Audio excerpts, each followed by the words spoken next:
তাকে কৃতজ্ঞতা জানাই। সে দিয়েছে আমার অন্ধ চোখে আলো, যার বিশালতার মাঝে আমি একটুকু পাইনি ঠাই। তাকে কৃতজ্ঞতা জানাই। সে দিয়েছে আমায় মহাশূন্যে আশ্রয়।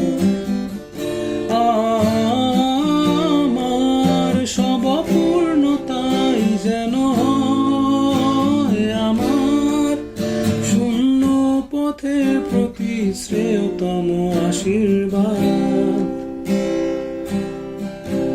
যখন স্বর্গদ্বারে একা দাঁড়াবো তার অপেক্ষায়, যেন